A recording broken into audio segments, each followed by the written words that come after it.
नमस्कार, आपका बहुत स्वागत है एसकेआई मीडिया चैनल पर। मैं हूं अरविंद त्रिवेदी। डिजिटल प्लेटफॉर्म पर हम हमेशा आपके सामने कुछ खास मुद्दों को लेकर रूबरू होते हैं। इस वक्त चर्चा यदि है तो ओमिक्रॉन वायरस की है।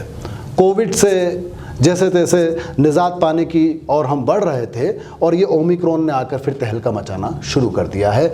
इंदौर जो कि देवास से 30-35 किलोमीटर दूर है, वहाँ पे लगातार कोविड पेशेंट बढ़ रहे हैं। तो इन तमाम बातों को लेकर एक बार फिर हमको ऐसा महसूस हुआ कि जनता के सामने सच ले जा सकें, क्योंकि सच तो हम कहेंगे। तो आज हमारे बीच मौजूद हैं डॉक्टर अश्विन सिंह सोनगरा। जाना पहचाना नाम है मेडिकल क्षेत्र का, और डॉक्टर सोनगरा कोविड स्पेशलिस्ट हैं, एमडी चेस्ट हैं। लेकिन देवास वासियों के लिए यह गर्व का विषय है कि एक छोटे से शहर का हमारा doctor world book of record London से सर्टिफिकेट ऑफ एक्सीलेंस लेता है, और ये उपलब्धि उन्होंने हासिल की है नंबर ऑफ पेशेंट्स ज़्यादा से ज़्यादा देखकर। तो बहुत बहुत बधाई डॉक्टर सोनगरा, क्योंकि हमने देखा है कि रात के 4 बजे तक आप सुबह होने को होती थी, लेकिन पेशेंट कम होने का नाम उस दूसरी लहर में नहीं लेते थे। इतनी भयावह स्थिति के सामने आप 2-4 हुए हैं चुनौतियों से।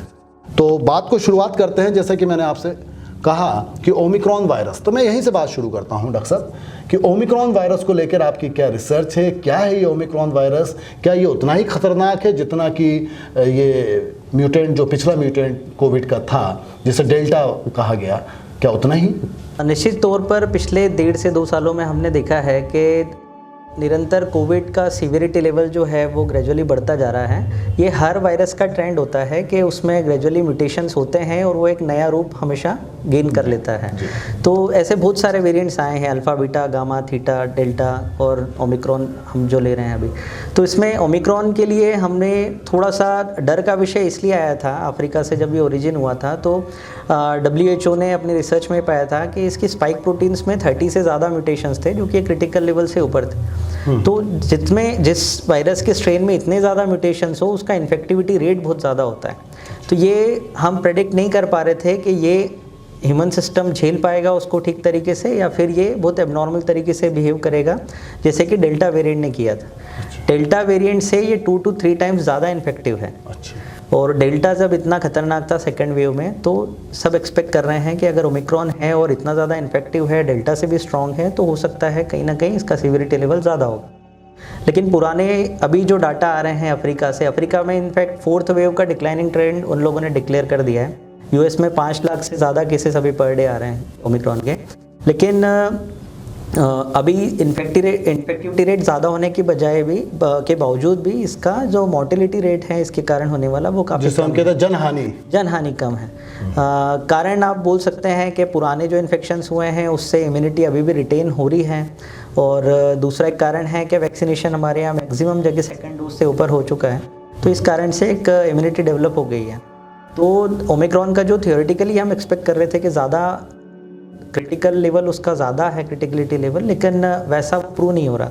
लेकिन एट द सेम टाइम आपको ये समझना होगा कि उसका इन्फेक्टिविटी रेट ज़्यादा है, और वैक्सीनेटेड हो या अनवैक्सीनेटेड इसका इन्फेक्शन बहुत कॉमनली स्प्रेड करता है। अगर कोई वैक्सीनेटेड है तो भी उसको upper respiratory tract infection commonly होगा। सर्दी, जुकाम, बुखार, सिर दर्द, हाथ पैर दर्द, जो भी सिम्टम्स उसके कोविड के हैं वो सारे ऐसे पेशेंट्स में बहुत कॉमनली होते हैं, भले वो वैक्सीनेटेड हो या अनवैक्सीनेटेड। लेकिन पुरानी जितनी स्टडीज़ अभी हो चुकी हैं इस पे, वो यही डाटा बोल रहा है कि जो वैक्सीनेटेड हैं उनमें केवल अपर रेस्पिरेटरी इन्फेक्शन होके ये ख़त्म हो रहा है, इसके लिए भी इम्यूनिटी डेवलप हो रही है। लेकिन जो अनवैक्सीनेटेड हैं उनमें इसका सीवियरिटी लेवल बहुत ज़्यादा है, इनफैक्ट डेल्टा से भी ज़्यादा है। तो डॉक्टर साहब ने जो बात कही है वो रिसर्च पे आधारित है, तफसील से जाहिर है डॉक्टर साहब ने स्टडी की है, बीच में कॉन्फ्रेंसेस भी जो है अटेंड किए हैं, वेबिनार भी अटेंड किए हैं, और वो पूरी एक ओवरऑल स्टडी आपके सामने रखी है। कुल मिलाकर राहत की बात यह है कि जनहानि अभी ओमिक्रॉन वायरस के चलते नहीं हुई है, लेकिन ये पूर्णतः सत्य है ऐसा भी आगे के परिप्रेक्ष्य में नहीं कहा जा सकता, क्योंकि आगे क्या होगा ये नहीं कहा जा सकता। रिसर्च लगातार जारी है। तो अब डॉक्टर साहब सीधा सीधा सवाल है कि जनहानि तो नहीं हुई, तो क्या हम ये कह दें कि अब डरने की कोई ज़रूरत नहीं है, होने दो, हो जाएगा, निपट लेंगे, आपके पास पहुंच जाएंगे? डरने की ज़रूरत इसलिए है क्योंकि अभी करंट में किसी को ये नहीं पता है कि उनका इम्यूनिटी का स्टेटस क्या है। इनफैक्ट पहला वैक्सीनेशन का डोज बहुत एंथुसियास्टिकली सभी लोगों ने लगाया है, लेकिन सेकंड डोज का रेशो या फिर बोले काउंट डेली बेसिस पे हमारे यहाँ कम है। ठीक है। दूसरा, किसी को अगर साल भर पहले कोविड हुआ है या किसी के बूस्टर डोज जो है वो 8 महीने 9 महीने से पहले लग चुके हैं, सेकंड डोज इनफैक्ट जो 8-9 महीने पहले लग चुका है, अभी हमको ये नहीं पता है क्योंकि पुरानी जो स्टडीज़ बोल रही थी वो बोलती हैं कि 6 महीने बाद जो है एंटीबॉडीज़ का डिक्लाइनिंग ट्रेंड शुरू हो जाता है, नीचे उतार पे आ जाता है। तो उतार पे आने के बाद वो डिक्लाइन हो चुकी है या ट्रेंड जारी है, और कब वो जीरो होने वाली है, कब इम्यूनिटी वेन हो जाएगी, ये किसी को नहीं पता है। अच्छा। थर्ड डोज तक हम अभी नहीं पहुँचे हैं। बूस्टर डोज भी अभी चर्चा में है कि उसको लगाना है नहीं लगाना है, स्टडीज़ उस पर भी चल रही हैं, लेकिन सिर्फ इसलिए कि हमें अपना स्टेटस इम्यूनिटी का भी नहीं पता है, आपको नहीं पता है कि आप फिलहाल अनवैक्सीनेटेड व्यक्ति के बराबर लेवल पे स्टैंड कर रहे हैं या फिर उससे स्कोर कर रहे हैं एंटीबॉडी लेवल्स में, तो वायरस आएगा तो केवल अपर रेस्पिरेटरी इन्फेक्शन के थ्रू चला जाएगा या फिर सीवियरिटी लेवल अटेन करेगा, ये सारा कुछ डिपेंड करता है कि आपका इम्यूनिटी लेवल कैसा है। तो जो बात सीधी है वो यही है कि घबराने की ज़रूरत नहीं है, लेकिन सतर्कता ज़रूरी है, क्योंकि जनहानि अभी तक तो नहीं हुई है, लेकिन जैसा कि डॉक्टर साहब ने कहा कि वायरस इतने शातिर होते हैं कि वो कब अपना रंग बदल लेते हैं और कब घातक हो जाते हैं पता नहीं चलता। लिहाजा हमारे को तुरंत डॉक्टर के पास जाना चाहिए, उनसे राय लेना चाहिए और उनके अकॉर्डिंगली अपना इलाज शुरू कर देना चाहिए और अपने आप को आइसोलेट कर लेना चाहिए, क्योंकि पुराने जो हमारे अनुभव हैं उसमें हमने ये देखा कि लोग कहते थे अब तो हम कोरोना के साथ जीना सीख गए हैं, लेकिन आज अगर उनसे सवाल किया जाए तो वो पुरानी बात भूल चुके हैं जो उन्होंने कभी कहा था। पहला वैक्सीनेशन हो गया है, डॉक्टर साहब का कहना बहुत अच्छे से लगा। सेकंड वैक्सीनेशन में आते आते क्योंकि उतार पे आ गई थी, खतरा कम दिखाई देने रहा था, गायब हो गए थे मरीज एक तरह से, कोरोना के पेशेंट ऐसा लग रहा था चला गया कोरोना, तो वो वापस वो कई लोग, मैं तो सीधे शब्दों में बोलूँ, नखरे शुरू हो गए थे और नखरे अभी भी चल रहे हैं, तो इसको बंद कीजिए और सेकंड डोज लगाइए। तो बूस्टर डोज ये क्या चीज़ होती है? बार बार आता है कि बूस्टर डोज की भी ज़रूरत है, ये क्या है बूस्टर डोज, इसको भी थोड़ा तफसील से समझाइए, क्योंकि जो लोग बिल्कुल अवेयर हैं, पूरी तरह से सतर्क हैं, वो देख रहे हैं। आपने भी एक बात कही कि एंटीबॉडी का कोई भरोसा नहीं, मतलब 6 महीने के बाद वो डिक्लाइन करती है एंटीबॉडी, और अलग अलग तरह के वेरिएंट रक्षक होते हैं हमारे बॉडी में। ज़रूरी नहीं है कि एंटीबॉडी बन गई है, मतलब दोनों बातें एक साथ ले रहा हूँ कि अगर एंटीबॉडी है तो क्या फिर भी कोरोना होने का चांस है, नंबर 1, और नंबर 2 ये बूस्टर डोज क्या है? मैंने आपको बताया कि वैक्सीनेटेड जो लोग हैं जिनकी एंटीबॉडीज़ हैं वो वैक्सीन इन्फेक्शन होने से नहीं रोकती है, सीवियरिटी लेवल होने से रोकती है। तो वैक्सीनेटेड व्यक्ति है तो भी उसको गले तक इन्फेक्शन हो सकता है और वो आगे पास ऑन भी कर सकता है, सबसे इम्पॉर्टेंट बात यह है। तो इसलिए कोविड अप्रोप्रिएट बिहेवियर क्यों ज़रूरी है, क्योंकि आप वैक्सीनेटेड हो, भले ही सब लोग वैक्सीनेटेड हैं, 80% वैक्सीनेटेड है, 20% छूटे हुए हैं, तो 20 तक वो इजीली पहुंचेगा। अच्छा, ये श्योर है ना। दूसरी बात कि पिछली जो एंटीबॉडी टाइटर्स पे जितनी स्टडीज़ हुई हैं तो सबका यही कंक्लूजन है कि एक एवरेज मोटा मोटा 6 महीने तक जाते जाते जो है उसका डिक्लाइनिंग ट्रेंड शुरू हो जाता है। अच्छा। कई सारी वैक्सीन्स की अलग अलग वैरायटी रहती हैं, कुछ वैक्सीन्स कई सालों तक कोई लाइफ लॉन्ग इम्यूनिटी देती है, लेकिन कुछ वैक्सीन्स होती है जिनके एंटीबॉडी बढ़ते हैं फिर ग्रेजुअली घटते हैं और नील पे भी जाता है। तो ऐसे में ऐसी वैक्सीन्स के लिए बूस्टर डोज का कंसेप्ट आता है कि आप, और कोविड वैसे पहली बार आया है तो इसलिए किसी को ये नहीं पता कि इसका भविष्य का ट्रेंड क्या रहेगा। तो अभी तक जो समझ आ रहा है यही है कि एंटीबॉडी टाइटर कम हो रहे हैं, इसलिए बूस्टर डोज की ज़रूरत आगे पड़ सकती है और जल्दी पड़ने वाली है। तो ये विशेषज्ञों का कहना है या आपकी अपनी स्टडी है या जो आपने कॉन्फ्रेंसेस अटेंड की है उसमें मैक्सिमम डॉक्टर्स जो रिसर्च भी कर रहे हैं उनका कहना है कि इसमें बहुत सारे स्कूल ऑफ थॉट्स हैं, लेकिन मेरा पर्सनल लेवल पे भी मानना है और मेडिकल फ्रेटर्निटी में काफ़ी लोगों का ये मानना है कि अगर एंटीबॉडी लेवल्स डिक्लाइन कर रहे हैं, वी डोंट नो कि हम सेलुलर इम्यूनिटी से प्रोटेक्टेड रहेंगे या नहीं रहेंगे, तो बूस्टर डोज लगाने में कोई हर्ज नहीं है। तो at the end of the day सबका ये डिसीजन होता है कि लगाने में कोई परहेज़ नहीं है, वो सेफ़ रहेगा, एक सेफ़ अप्रोच है।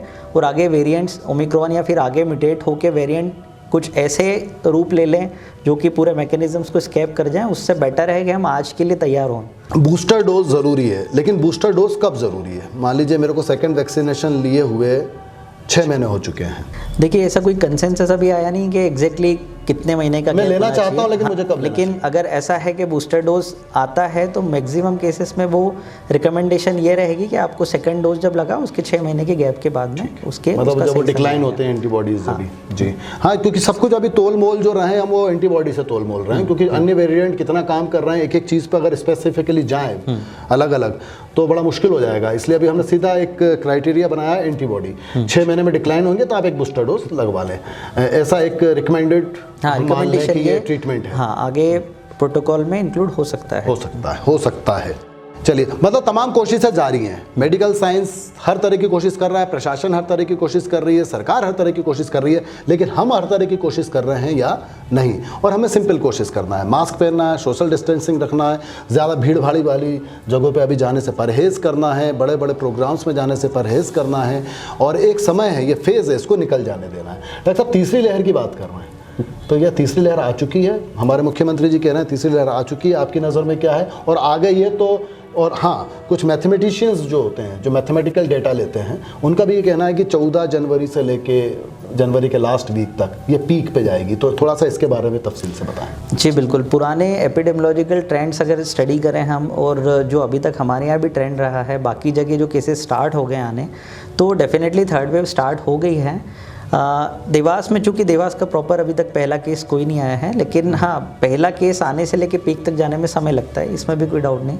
तो हम प्रेडिक्ट कर रहे हैं या एक्सपेक्ट कर रहे हैं कि जनवरी एंड से लेके तो फरवरी मिड तक हमारे यहाँ केसेस में बढ़ोतरी होगी। तो कुल मिला के इंदौर और उज्जैन हमसे बिल्कुल 35 किलोमीटर की दूरी पे है, तो देवास अभी बचा हुआ है। लेकिन हमने पहले भी देखा, जैसा कि हमने पिछले शो में भी कहा, कि पहला कोविड पेशेंट देवास को मिला था तो देवास से नहीं, बाहर से आया था, अभी भी बाहर से ही चर्चा है जो आया है।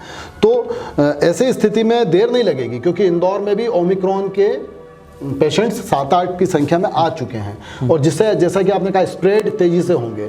तो कुल मिला के जो आपने अभी एक गणित बतलाया है कि अगर ऐसी स्थिति रही तो देवास वासियों को बचने की बहुत ज़रूरत है। तो फिर और क्या सलाह देना चाहेंगे कि अच्छा, एक बात और है, इस वक्त आपका जो ट्रीटमेंट है, लाइन ऑफ ट्रीटमेंट, वो क्या रहेगा अगर किसी कोई ओमिक्रॉन का शिकार हो भी गया तो?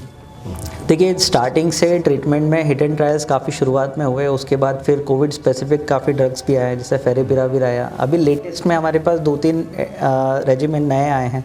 मोलनुपिराविर करके एक नया ड्रग आया है, फिर पैक्सलोविड करके है, पर वो अभी इंडिया में अवेलेबल नहीं है, कि एंटीबॉडी कॉकटेल थेरेपी है जो काफ़ी कॉस्टली होती है। तो ये 2-3 स्ट्रेटेजीज नई हैं जो हमारे यहाँ अभी आई है ट्रीटमेंट पॉइंट ऑफ व्यू से। फेविपिराविर जैसे एसिम्प्टोमेटिक से माइल्ड केस के लिए है, molnupiravir mild to moderate cases के लिए भी रिकमेंडेड है। इसके अलावा जो स्टीरॉइड्स हैं, एंटीकोएगुलेंट्स हैं, ऑक्सीजन थेरेपी, इनके अपने रोल डॉक्यूमेंटेड हैं जो पहले से हुए हैं। रेमडेसिविर, जिस पे पहले काफ़ी क्यूरियस थी, उस पर काफ़ी स्टडीज़ हैं जो सपोर्टिव आई हैं कि ये वाकई इफेक्टिव ड्रग है और यूज़ होना चाहिए। तो दवाइयों वाइज हम थोड़े प्रिपेयर्ड हैं अभी, ऑक्सीजन की फैसिलिटीज़ वाइज हम थोड़े और ज़्यादा प्रिपेयर्ड हैं। अच्छा, इसी में एक क्वेश्चन है, ऑक्सीजन की ज़रूरत अभी जितने भी ओमिक्रॉन के, आपके क्या स्टडी क्या कहती है, अभी जितने भी ओमिक्रॉन के पेशेंट आए हैं, क्या उसमें सबको ऑक्सीजन की ज़रूरत पड़ी है या कम पड़ी? देखिए, सीवियरिटी लेवल कम होने की वजह से ऑक्सीजन लेवल नहीं लग रहा है, लेकिन मैंने जैसे बताया कि अनवैक्सीनेटेड लोग या जिनकी इम्यूनिटी नहीं है और जिनको ओमिक्रॉन लग रहा है, उन लोगों में सीवियरिटी लेवल डेल्टा से ज़्यादा है, और उन लोगों में ऑक्सीजन थेरेपी से भी बहुत ज़्यादा। कुल मिला के परिवार में पहले 10 लोग रहते थे, तो 2 या 3 लोगों को यदि कोविड होता था तो वो 5 से 6 तक पहुंचता था, लेकिन अब पूरी संभावना है कि यदि उसको ओमिक्रॉन हो गया तो 10 की 10 में फैल जाएगा। बिल्कुल। तो कुल मिला के आपकी लाइफ, जो आपकी जो स्टाइल है, जो आपका जो रोज़मर्रा का जीवन है, उसको तो प्रभावित वो कर सकता है, कर ही देगा। और नाम ही खराब है, कोई सा भी वायरस हो, नाम ही खराब है, मैं तो ये कहता हूँ। तो डॉक्टर साहब, आपने लाइन ऑफ ट्रीटमेंट्स भी बताया, आगे की फर्दर स्टडी क्या है ये भी बतलाया, और साथ में ये भी बतलाया कि सावधानी कैसे रखना है, और आपने ये भी बताया कि जो लाइन ऑफ ट्रीटमेंट कोविड में चल रहा था, अभी जो ओमिक्रॉन के जो वायरस आ रहे हैं, जिन जो वायरस के शिकार हैं, उनको क्या वही ट्रीटमेंट दिया जा रहा है जो पहले जो कोविड के लिए दिया जाता था? जी, ओमिक्रॉन के लिए ऐसा कुछ अलग से आपको नहीं देना है। ओमिक्रॉन अलग है, और Omicron is corona only, corona virus है जिसमें कि 30 से ज़्यादा म्यूटेशंस हो चुके हैं उसके स्पाइक प्रोटीन्स में। अच्छा, तो दवाइयाँ ऐसे केसेस में हमेशा सेम ही रहेगी। बस ये कि आपको और नई थेरेपीज इजाद करते रहनी चाहिए उसके लिए। वो कैसे बिहेव करेगा बॉडी में, ये अभी तक बहुत ज़्यादा हमारे एरिया में किसी को नहीं पता कि यहाँ की एपिडेमियोलॉजी में अगर सीवियर केस हुआ तो कैसे रिएक्ट करेगा। ठीक, लेकिन डॉक्टर साहब, आखिरी में 100 बात की एक बात, बचे कैसे, बचाव के लिए क्या करें? देखिए, बचाव के लिए वैसे थ्योरेटिकली हर व्यक्ति को पता है कोविड अप्रोप्रिएट बिहेवियर क्या है, सोशल डिस्टेंसिंग, मास्क, सैनिटाइजेशन क्या है। घर में फ्रिक्वेंटली हाथ धोते रहें, पब्लिक प्लेस में जाएं तो कवर्ड होके जाएं, जैसे कि पहले अब हमने सीखा है। दूसरा, सेकंड डोज को लेके काफ़ी सारे ढिलाई अभी बढ़ती जा रही है, तो वो ना बढ़तें।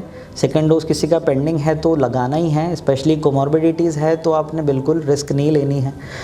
इंडोर जो प्रोग्राम्स होते हैं वो सबसे बड़े स्प्रेडर होते हैं इसके। Omicron being a very infective virus, बंद दरवाजों के बीच जितने आपके पब्लिक गैदरिंग होगी, पार्टीज होगी, वो उतनी ज़्यादा ऐसा देखा जा रहा है। हाँ, ऐसा देखा जा रहा है कि वहाँ पे बहुत ज़्यादा बढ़ चढ़ के इन्फेक्शन फैलता है। अच्छा।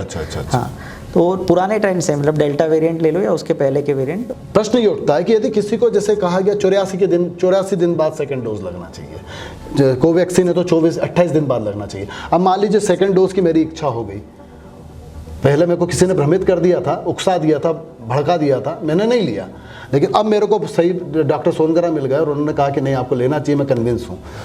लेकिन मैं तो 84 दिन के बजाय 106 दिन पार कर चुका हूँ या 120 दिन पार कर चुका हूँ, तो क्या वो सेकंड वैक्सीनेशन इफेक्टिव है?